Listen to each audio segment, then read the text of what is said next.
Hello baby. Halo. Niambie baba. Safi tu, za kwako? Mimi si jambo, namshukuru Mungu. Mtoto wa jambo? Mwana jambo anaendelea poa, namshukuru Mungu. Okay, sawa. Sema mimi na mwanao tuna wasiwasi na wewe, ujambo? Mimi mzima, labda nyie. Hey sweetie, jamani, mimi naendelea poa, hata usiwe na wasiwasi na mimi. Kweli?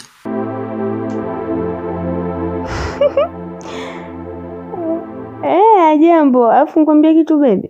Naam. Kitoto chako kitakuwa cha kiume, maana kinanisumbua, kinanipiga miteke hicho jamani. Wewe umejuaje kama utakuwa kiume? Kwani matunda unapata kweli? Matunda napata, na misi machungwa, ndizi napata, wala hata usitegemee kwamba nitakuja kukuomba 100 yako. Sasa mjamzima afu wewe. Kwa sababu kuna mpumbavu mmoja hivi kajichanganya, kwa ananihudumia kila kitu baby wangu, hata usiwaze. Kweli kuna mpumbavu gani? Sasa mimi ningefanyaje? Wazazi wangu kama hivyo wanavyowajua, kwa walivyoleta makeke mimi nikaja kwa umshenzi nikamwambia mimi mjamzito, akanikubali. Anahudumia? Anahudumia, anajua ni ya kwake.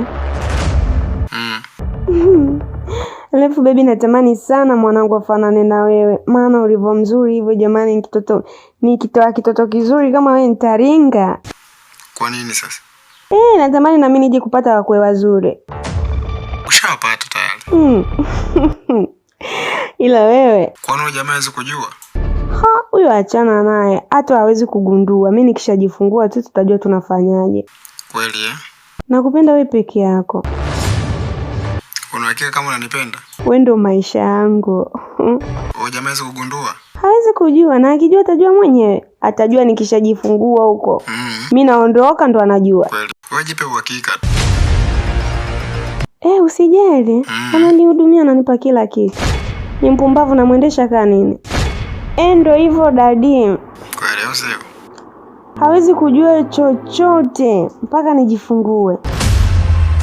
Au sio Achana naye mshenzi huyo bwana. Nakupenda sweetie. Nakupenda pia. Halo? Leo kanizulumu nafsi, vitu vingi nafanya lakini haoni,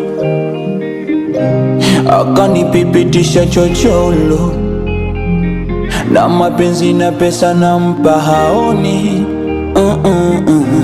Kwani maumivu haya nimeumbiwa mimi au kisa